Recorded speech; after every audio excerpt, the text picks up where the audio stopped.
Stugatz here for 1-800-Flowers. With all the exciting hype surrounding Valentine's, you probably have some decent gift ideas swirling around, but you're waiting for the perfect one. Well, 1-800-Flowers.com is your answer, because right now, when you order early, you can get 12 multicolored roses for only $19.99, or double it to 24 multicolored roses for just $10 more. This is an unbelievable offer from 1-800-Flowers. This gorgeous bouquet of multicolored roses is a perfect surprise she's guaranteed to love. And remember, 1-800-Flowers is here for all your upcoming Valentine's needs.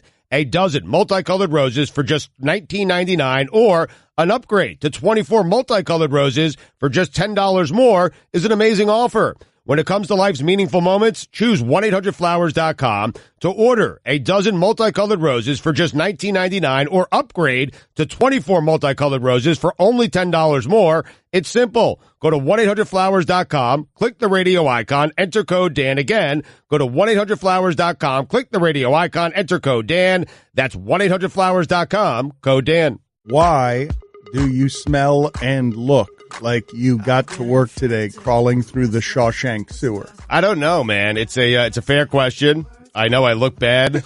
I feel bad.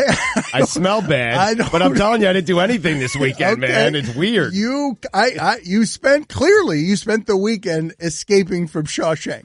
And your first stop before showering was to just stop in here. Yes. Yeah. You look and sound disgusting. You're coughing up phlegm. Yeah. So we begin Super Bowl week that way.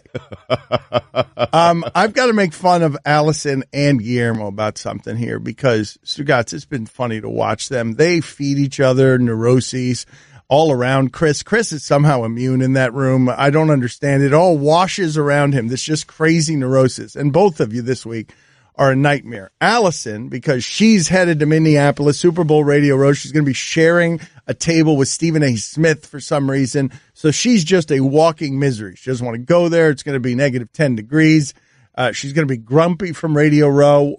Before we get to Guillermo, how would you describe your mind state right now before you go out to Radio Row to get us all the guests in the world that I don't want? I mean, miserable times 10, times 100. Yeah, it's bad. Wow. Not good. I mean, it is -5. It's -5. Yep, it is. When are you leaving? Tomorrow. Oh, boy. It's supposed to be worse. Supposed to get worse Yes. as the week goes Do on. you have clothes? Did you go buy clothes? I have bought, I'm moving to Alaska. That's how much. I mean, I have purchased so much crap. Like, it's long underwear, scarves, But how did you mittens, get roped into this? If you didn't want to go, why are you going? I don't know. Okay, very good. Can't answer that. I don't know. You don't have to go. Wait, but that's a normal question for you to ask. Hey, why are you sending me? The entire show's not going. That never happened? That did happen. I was not supposed to go, and then somehow a month before I got my NFL waiver, and it was like, "You're going." I'm like, "Okay," and yeah, I'm excited. There was a corporate reshuffling that required Allison's presence in Minneapolis. Okay, all right. I mean, the three things that I dislike: people, malls, and the cold. Okay, very good. Mm-hmm. So she's headed into all of them. So that's her general mood today. That we've got that soaking the show. And then I just want to address what happened with Guillermo. Guillermo was the point man. Guillermo has very proudly been the voice of the Marlin fan. Very proudly, because there's only one, and he's the voice of it. He loves when the one or two other people who are at home games come over to him and they hit him on the back, and they're like, "Thank you for providing a voice for us." And you guys had a good idea. You guys had what I believe to be a spectacular idea, which is opposite Fan Fest. We, as ESPN, go do Sham Fest, something nearby that just makes fun of everything, and that we would get more fans than Fan Fest. It would be a zoo. It would be fun. Your confidence is so in the toilet that you bailed on this great idea. You just bailed on it so fast. You did. Guillermo, you did. I sent multiple emails and got zero responses. From whom? From who did I get zero responses? No one responded to me but Angel. No one wanted to help with this, so what am I supposed to do? Just run with it, man. No one wanted to help with this? No, I sent an email. No one had any ideas. No one wanted to help but Angel. What am I supposed to do? Put on a whole parade with no support? No money? What am I supposed to do? You feel like you didn't have... I felt like I was walking into that room the other day to lend you whatever support it is you needed, and you collapsed like a house of cards saying, I don't want to do this anymore. Yeah, because that was after days of no support. What am I going to do? I offered to juggle. Exactly. That's the only help I was offered. Chris said I could juggle at this thing. What the hell am I going to do? I'm going to have people come look at Chris juggle? Chris is notoriously in it for Chris. It's He offered to juggle. Roy was not helpful in any way. I mean, come on. He just sat it out. Angel's the only person that responded. Roy sat it out. Allison? Angel's the only person that responded besides I can juggle. Okay, so Was I copied on these emails?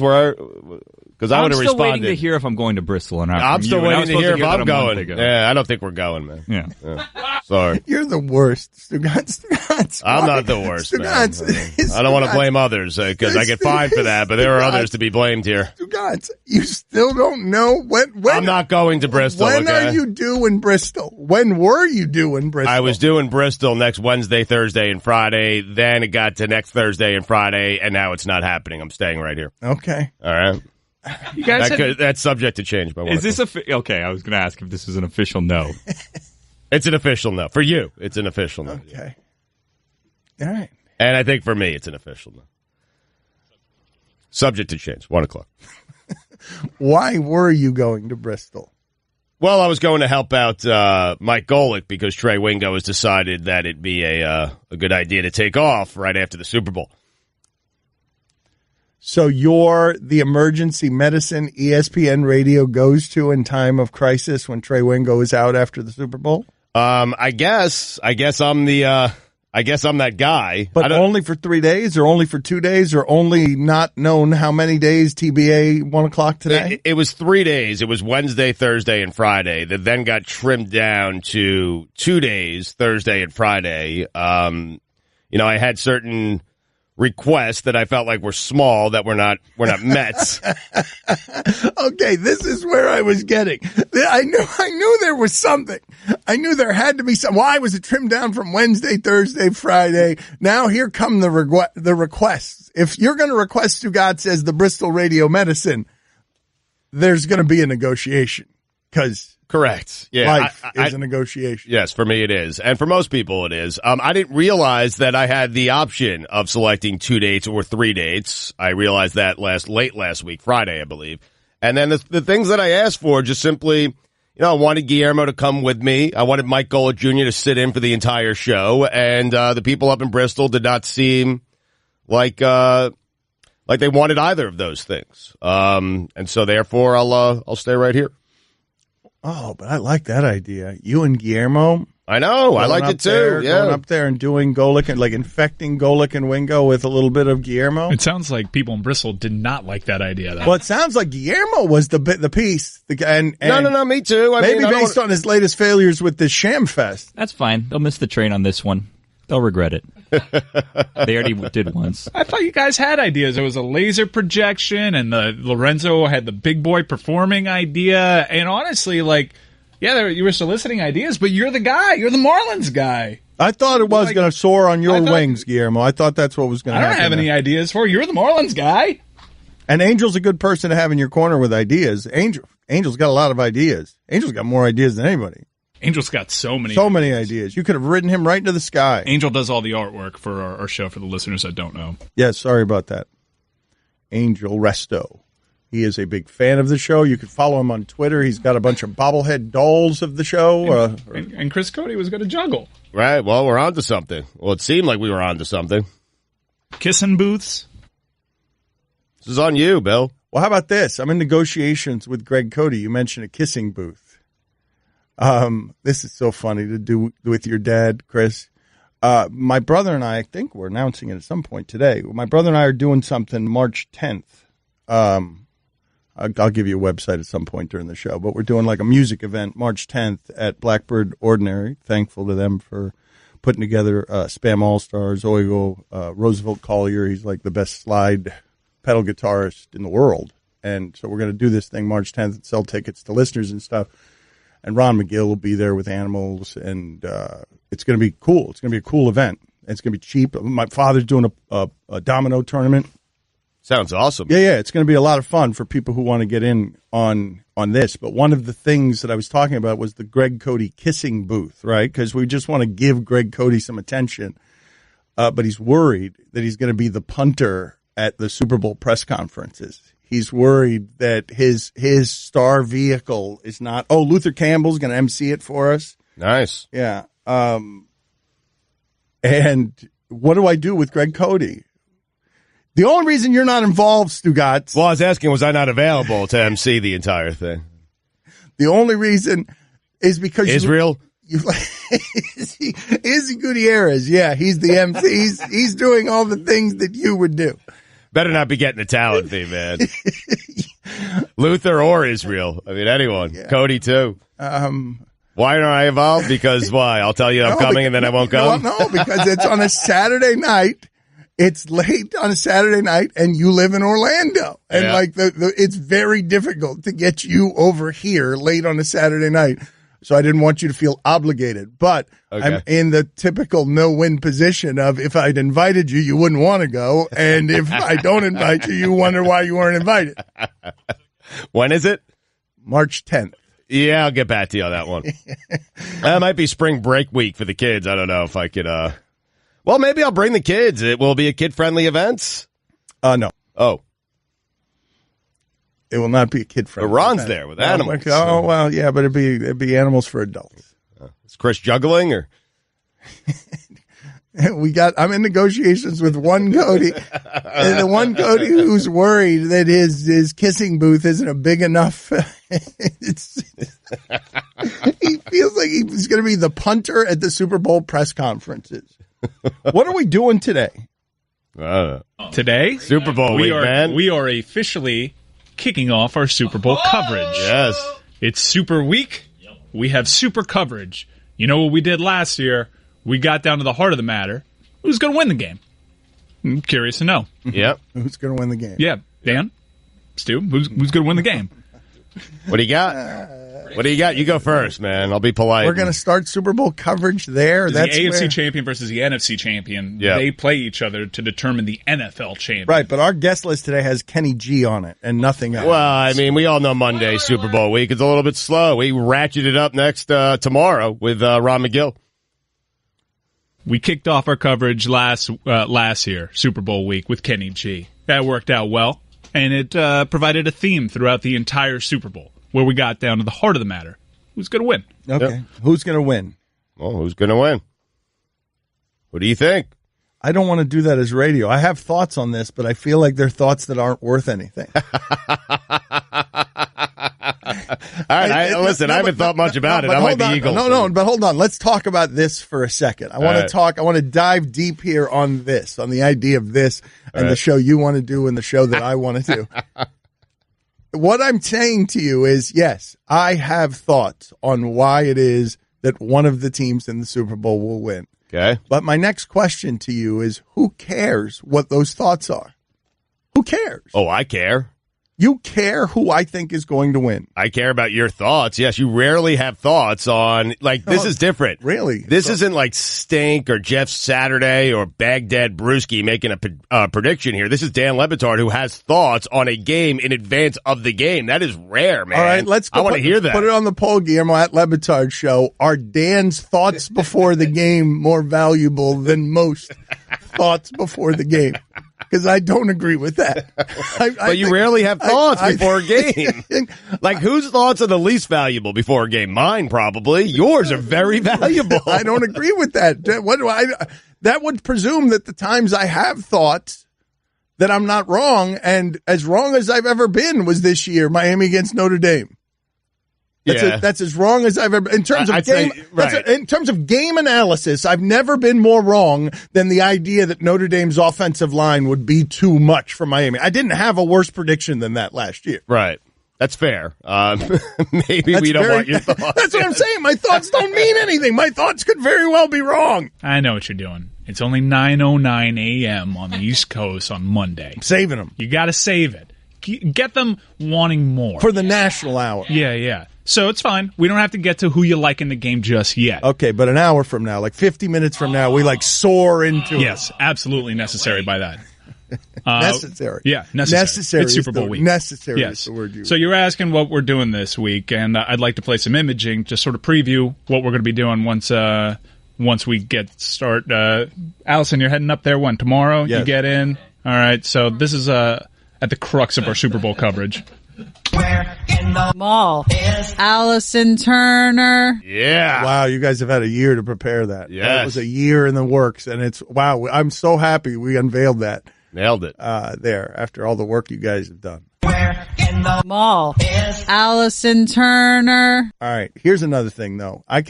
Guillermo's not laughing at the show. He's not listening to the show. Guillermo, I'm done with the show today. Guillermo, just so are know. you engulfed with worry about all of the planning that you have to do with Allison at the mall? Because I feel like I've lost you for a couple of days. That you're just swimming. That you're. I don't remember what that movie was. The guy who sunk into a porta potty and he was hiding from a dog Headhunter. and an assassin. Thank you, Mike. Headhunter, and he was breathing through a toilet paper roll while submerged in the sewage. I feel like every time I look at you, that's what you look like to me. Thanks. I don't know. No, but I'm saying you seem overwhelmed. What are you excited about this week? You've got Nothing. plans. I'm You've not- got a video crew. You've got Well, plans. maybe we have a You've video got crew. a budget. Tell me what you're I excited don't have a about. budget. That's another thing. People tell you things that they don't tell me. You have a different. Maybe people tell you yes to everything. Tell Dave. me We don't what have a you- camera. We don't have a budget for a camera. Guillermo, I'm tired of these conversations with you where I ask you a question, you tell me all the problems we have, and you never answer my Well, question. because people lie to you, Dan. You're surrounded by yes men. I'm asking you, what are you excited about this week? If we could get a camera, I'm excited about different things that we can do. But we're Wait a not. minute. We don't have the Wait a budget for the minute. camera. Wait a I've already been told. Wait a minute. Wait a minute. So you're excited about Wait a nothing minute. then? No, wait a minute. Wait a minute. All right. We're at the worldwide leader in sports, a television company that has made $20 billion in the last 6 years. And you're going to tell me that the biggest radio show they have can't get a television camera? That is what you're saying to me. That's what I've heard. That cannot be right. And that cannot be the answer to my question. You cannot be excited about anything if you're worried about whether or not you get a camera. A camera? That's where we're at. Yeah, You Chris offered the offered jungle? his camera. Don Lebatard. Put it up on the poll. Should we talk to LeVar Ball on Monday to ask him for a refund on our Big Baller shoes and treat him as customer service? No refunds. Expensive costs. Stugats. Wait a minute. It was too early. It was too early. I was waiting for the end of the segment. Why'd you blurt in there? I was so excited when I found out cost rhymes with lost, and I get to do never lost. Expensive costs. This is the Don Lebatard show with the Stugats on the ticket. All right. I'm in negotiations for a camera. Worldwide leader in sports. We can't get a camera in 2018 when everyone's got one on their phone. I mean, Stugatz brought 80,000 people to Periscope Yep. to watch him do live takes in a bathroom. Like we can't get a camera at the Super Bowl. The worldwide leader in sports. Like this is what we're dealing with around here.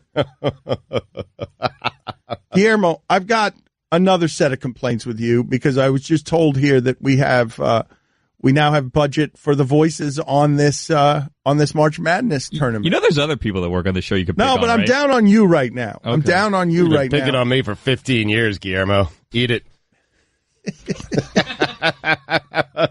To Dan's point, we think we have a budget. We haven't outlined exactly what that budget is, but they know we're going to be asking for money.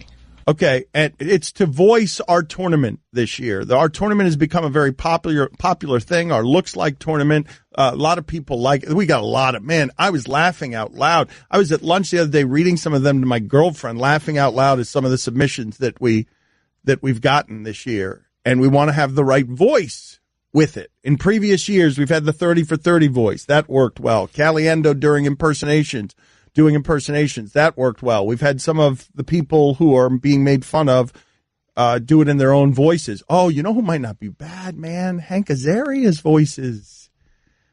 Hank Azaria's voices might Not be bad, a right. good person to call and see what he would charge to do that. So you want to go away from voices at the network, like Rinaldi and Bob Lee and Or just mix it up. What I want is suggestions from the audience is what I want. We were talking about Super Dave Osborne and John Lovitz. We were talking about getting some people to do it. I was thinking A-Rod. Why not? I mean, he's on our team now. I mean, let's go. Just give A-Rod every job in the media that makes him look good. Everyone at the network working to serve A-Rod because he's done this late career character change into dating J-Lo.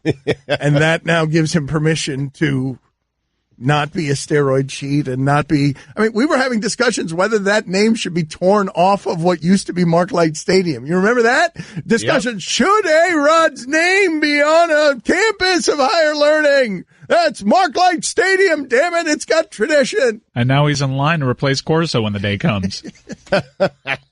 It's just so great that who else gets to be the game day picker when they come to Miami, and also the guy who's just the voice of Sunday Night Baseball.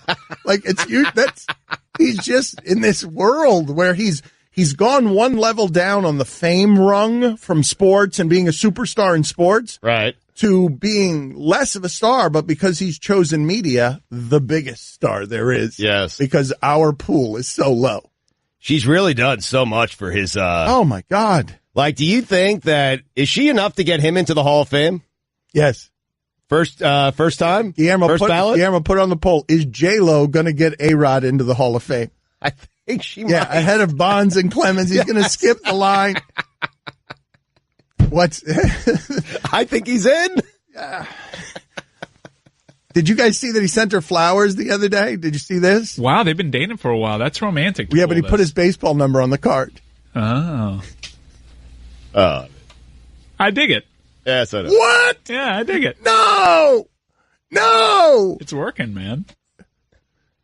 Did you hear that Drake song? I know, because I delivered the flowers. What's the Drake song? Oh, Drake's like talking about how he lost J-Lo. A-Rod straight up stole J-Lo from Drake, it would appear. Woo! That is a plot twist I didn't see happening. So not only is A-Rod going to reinvent every part of his character as he becomes the world's most popular human being and at some point replaces The Rock in the movies, but on his way there, he's going to do it that way. I'm looking at these flowers right now. Action star is absolutely the next turn. Yeah, Oh, absolutely. And he's not going to do it Howie Long's crowd, or, what was that? Firestorm. He's not doing it Howie Long's way. A-Rod is going to look back at this time in his life, at this mere time when he was conquering media, and just say, ha, that was why my slumming phase between stardoms. I got him replacing Affleck as Batman. Yeah. He can pick his roles, whatever he wants. James Bond. Yep. Guillermo, put it on the poll. Is a 42-year-old man sending his lady, his love, flowers, and signing the card with his baseball number cheesy or with it? It says Macho 13. Well, that's another thing. Macho. I don't know what's going on there. I thought Manny Machado had sent her flowers. I got Matt Vasgersian being Robin because that's the only way A-Rod would agree to do it.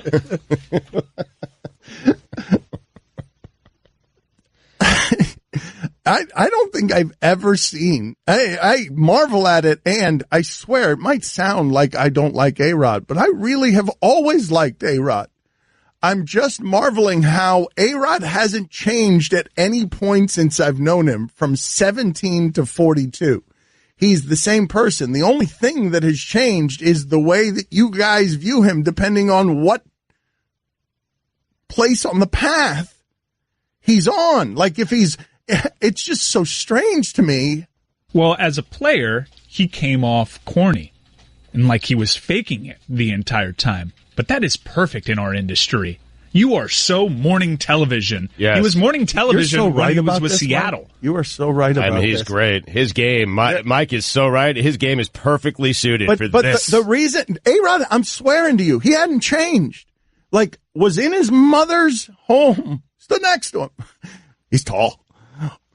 In his mother's home when he got drafted, and covered him throughout his life, and I've talked to him as recently as a few months ago. And he hasn't changed. He's the same kid who he needed his sister to make his eggs for him when he was 17 because he didn't know how to do much of anything for himself. and then became this superstar. But I swear to you, Stugotz, as I've seen the path on A-Rod, I've seen the viewpoints of him change throughout and him not change at all. It's weird to watch. How do you think that, how does that work? How do you think that's even possible for him not to change after everything he's been through? I've never seen anything. Look, of course he's grown up, but what I'm just saying is his eagerness to please others, that insincerity that rubbed people the wrong way when it was in baseball, because he always seemed to be doing the thing he thought that you thought he should be doing. Right. One of the reasons people thought A-Rod was insincere is because he was always carrying himself. They thought A-Rod was a phony. I didn't think he was a phony. I thought he was always really eager to please. And so he was trying to become whatever it is that you wanted him to become. And so when he's playing in those poker games, smoking cigars with Michael Jordan, and he's dressed better than Michael Jordan and he belongs at that table, he's still that guy. Very subservient to everybody at the poker table, just showing deference at every turn, respect, asking a ton of questions, asking for advice, always kind of hidden. It's perfect for television. Perfect. Yep. How about in terms of voicing our March Sadness that's tournament? terrible. That's not a good idea. How about LeVar Ball? That's a good idea. I want a good group of ideas. LeVar's pretty good. Mike, how much would Hank Azaria cost to do it? God, would that be, not only would that be funny, that would be such a coup to get the voice of the Simpsons to do that. Well, the trouble with Hank Azaria, he's a professional voiceover artist. Mm-hmm. So he gets a certain scale that's out of our budget. It must be. It's out of our budget. It must be. So we'd have to lean on a personal relationship. Can you text him? Yeah, well, that's going to require a phone call. That's gonna be a level of need that is uncomfortable for me. Hey, Hank. Hank, I've never called you before on the phone, except when we were doing radio interviews together. We've had some email exchanges. Here's what I'm offering: $300 and a Stugatz Army T-shirt. We have a budget, Hank, and it's it might not be what you're used to. But Mike, you're so right about this. Boog told me one time what he got paid for one of those commercials that he did where he just walked into a room and said something for 5 minutes, and it was an obscene amount of money. And Azaria is the very best in the business at voices. We'll throw in a UCF National Championship trophy. Wait, Boog got a commercial? He had a voice. He did a voice for something. He went in to do a voiceover for a commercial. I don't remember, Rolaids or something. So if it's going to be somebody famous, they're going to be doing us a favor. The money that we're going to be offering might be insulting, even if it's our budget, really going out of its norm for these people. Hank Azaria probably gets paid $50,000 to do a poo into a microphone. That's right. But you guys would agree. You guys would agree that there's nothing beyond that. That's us shooting for the stars. So there's nothing higher than that we can shoot for. So what other ideas that you have that we can find in the discount bin? We're trying to figure out how this is Billy's fault, because that's how the segment started. Well, it's because I felt like picking on Billy today. Don Le Batard. You okay, John? Yeah, that's a good question. I was going to ask that. Is everything okay? Oh, cough. No, I have allergies, so it makes me cough. Okay, no problem. Stugatz. You okay? Yeah, are you okay? Yeah. You okay? Yeah, I'm all right. How about you? I'm fine. Thanks for your concern. Thanks for yours. I've never had anyone I've never met this concerned over me and my health, so I appreciate it. Okay, man, I'm a big fan, man. I'm concerned about it. It's funny, John. No, I'm not okay. How do you do that? Finally.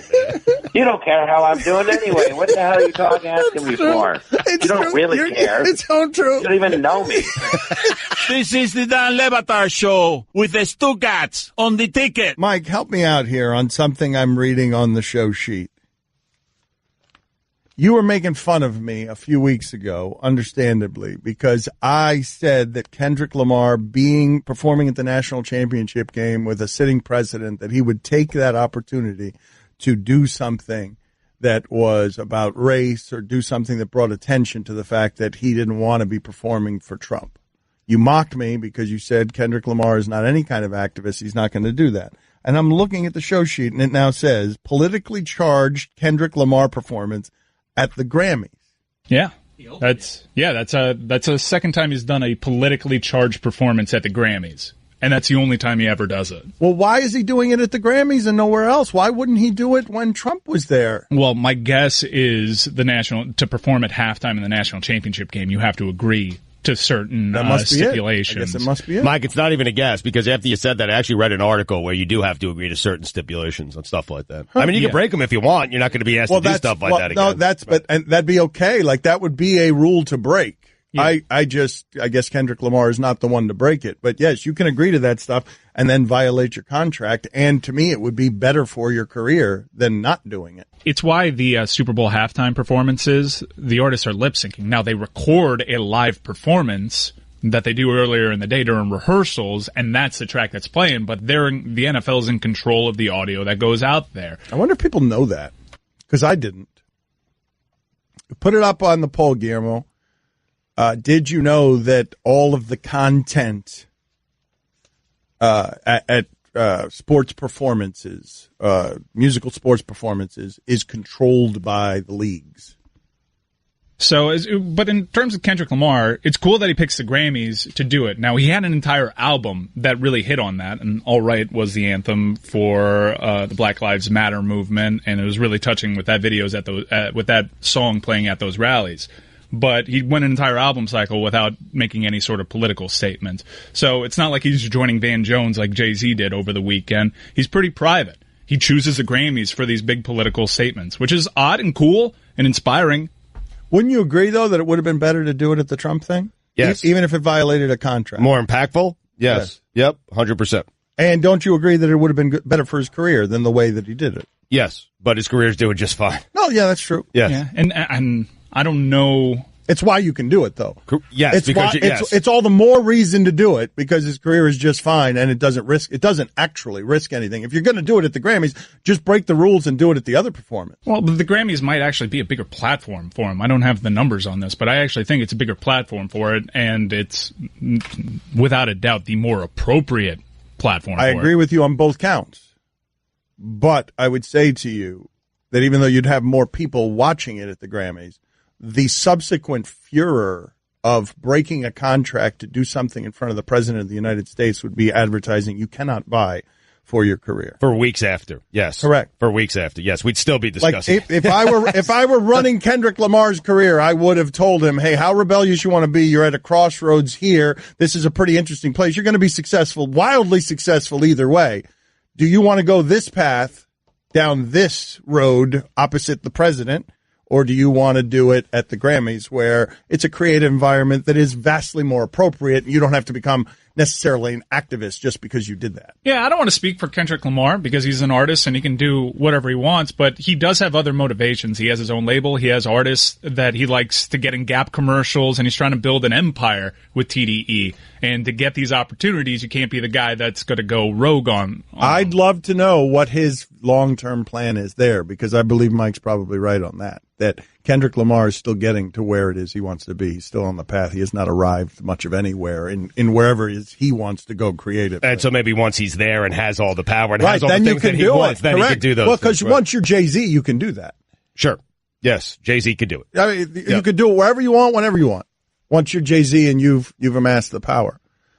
I want to talk to you guys about something else here, because I've lost Allison for the show and maybe the whole week because I didn't like a movie she recommended. Oh, boy. And she's spiraling. Like, you told her you didn't like the movie? You got to lie to Allison in that spot, I was man. warned not to tell her, and I ignored the advice. She normally doesn't snap back at you, but you said it wasn't a very good movie, and then she, under her breath, said, "In your opinion," and then you continued. She did. She was mad, and now I've lost her because she feels like I'm never going to take a recommendation of hers again. It was Molly's Game. It's the story of Jeremy Bloom, the Olympic skier's sister.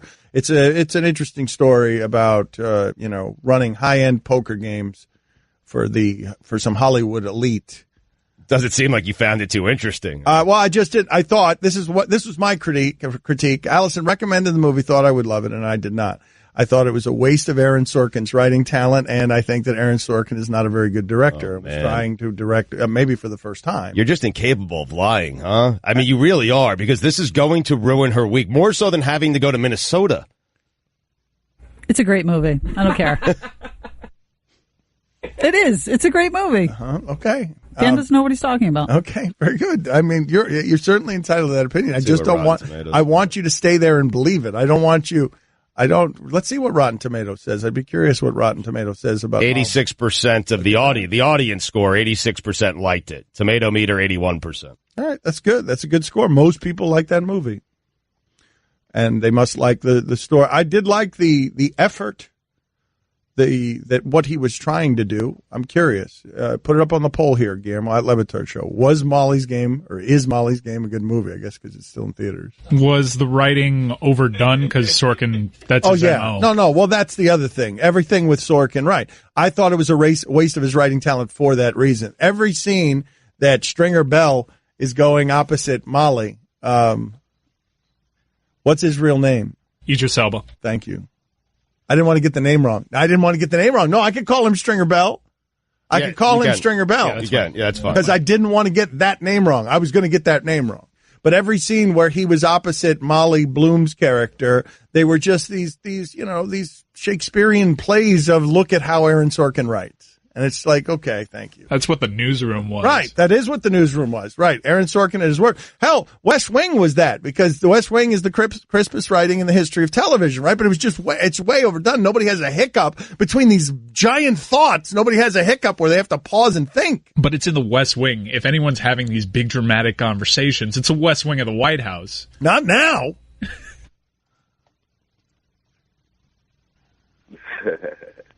The opposite of that. But all of Aaron Sorkin wildly overwrites. Man, the beginning of the newsroom, the opening scene of the newsroom. Yeah. Which is like 8 minutes of Jeff Daniels just being great. Mm-hmm. Was some of the most extraordinary television writing I've ever seen. It was great. I remember watching it. I remember you talking about it. What happened after the first 8 minutes? What happened is that Aaron Sorkin had however long to write those 8 minutes. Months. And then they had to produce an episode every week after that. You're totally cool with Jeff Daniels being that sort of exhausting character, but when the intern has a diatribe that resembles the opening monologue, you're like, I can't deal with this right now. Aaron Sorkin's interesting in that his one blind spot, if you see in his movies, this is a criticism he's gotten over the years about a lot of his stuff. The female characters are so weak. They're just flimsy. I wonder if he attacked this one because this was the opposite of that. I wonder if he attacked this one. I think the fairest criticism of Aaron Sorkin's television writing career, beyond overwriting, is that one, that his female characters tend to be pretty flimsy. Demi Moore was weak and flimsy in A Few Good Men. I mean, really? Tough as nails, man. Have you noticed this with Nick Pizzolatto? I think he, the creator of True Detective. I'm tired of him. I'm tired of that guy. I chased that guy for an entire 2 years. Still tired of that guy. I mean, I put together manifestos. I really did. That is hysterical. I think I still have the emails that I sent. They are long, man. On behalf of Dan, because I didn't care about the show at the time, I don't like that guy. Whatever you want to say about him, go ahead. That's fine. I'm just telling you, I'm going to slam whatever you say in the way of positive is going to be met with a negative reaction from me. Okay, so Mike, the writer from True Detective. Right. Now, this could all be a coincidence, but it would seem as though he accepts the challenge that the public presents to him, because the criticism for season 1 was there wasn't an interesting female character in True Detective season 1. So what does he do season 2? Rachel McAdams is the lead. But then after season 2, a bit of a disappointment. Everyone's saying this is the whitest show since Friends. Okay, well, Mahershala Ali is our lead for True Detective season 3. That you realize, though, that is how learning happens sometimes in Hollywood. It's why these political statements at the Grammys and the Oscars, they end up getting people's attention, because what ends up happening is even these brilliant creative minds, they don't realize that they're just hiring nothing but people who look like them. You don't realize you do it because, of course, you're going to just gravitate toward the people who have commonalities. Like, that's why there's a Rooney Rule. All of that stuff. I'm guessing he learned that while making both of those shows, that he heard that criticism and he's like, man, that's fair. Like, why am I creating these incredibly white male worlds? But at least in part because white males are the ones who are going to spend all the money to watch that show that you make. And listening to your pitch. And that's right, that too. He didn't listen to my pitch. He didn't. Nope. He didn't have time for your. Nope. I can't find the email, man. I think I have it somewhere at home. It's long, it's lengthy. Maybe I'll bring it in tomorrow. And then the response I got from him and the response I gave back to him is just an all-time classic. Okay, why? He lit you up, or was he curt? Oh, you got to find that. Wait, this is the problem with Stugatz being a hoarder. Hold on, we got to find that. That was an old server, hold on, though. everyone, let's. It was an old server. I know. That's why I'm struggling. You but can't I might search Pizzolatto? No, but I think I have an old computer that I used. I remember the computer I used to make the request on. It's an old one that we have from Waxy. Yeah, but if it was under a Waxy email, that's lost forever. Oh man. Stugatz on a diatribe. Mike, get Stugatz ripping MC Hammer in my defense one time. When he goes on these diatribes on my behalf, it is only the most adorable thing in the world. I knew how badly you wanted this guy on. No, man. but when I have been, or when Stugatz creates in his mind the idea that someone is disrespecting me, the fury with which he launches himself at those people buries them the way MC Hammer got buried. Hammer, your most famous time was 20 years ago. So naturally, when people have you on the radio, they're going to want to talk about 20 years ago. You get that, right? Like, you get that, right? I'm just wondering if you get that, because you're being rude on our radio show, and I'm just wondering if you get that. You were infinitely more famous 2 decades ago than you are today, and that's what people want to hear about. You are a genius. Yes, I am. And you're not. I still regret that one. You're not. Yeah, just well, this that is part, the thing. yeah. This is why you have to be tethered to something. Because if you're not tethered to something, then it's just crazy to God soaring into the sky on his rage. There was, listen, you took a big risk with allowing me to speak on your behalf sometimes. And what I'm telling you is at some point in this transaction, I told Nick that on your worst day, you're a better writer than he is on his best day. That's not true. Well, I mean, for the purposes of what I was trying to hammer home, it was. Yeah. But thank you for that. That's very kind of you. Did you see season 2? Season 1 was pretty good, though. Yeah, it was. Season 1 of True Detective. Body of work, though, good. man. I mean, listen, body of work. You were consistent for so many years with great columns every single week, and this guy gave us one season. All right, Garen, put it on the poll. What's better writing? Dan's lifetime of journalism or Nick Pizzolatto's first season of True Detective? I'm voting you. I'm going to get buried here. You deserve to get buried. This is going to go very poorly for me here. How many things have you created where people said, this might be the greatest thing ever? No, nothing. I mean, I helped create this radio show. Oh, yeah. Yes. Easy. Oh, yes. This is the greatest thing ever. Yep. Yeah. Never mind. Yes. Dumb by me. Nice. How's Allison doing with my appraisal of Molly's game? Have we lost her entirely, or is she okay? She's doing pretty well because she's just dismissed you as having bad taste. Okay, very good. So she's confident. Yeah. She is confident that this is a good movie. Yeah, okay, good. It's officially a you problem, Dan. Okay, good. Well, that's where I wanted her. I want her strengthened and emboldened, headed into the frozen tundra of Minneapolis.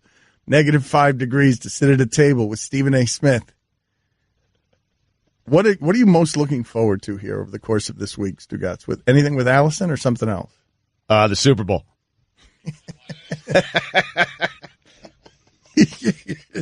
I mean, and that's where we are, isn't it? That's really where we are.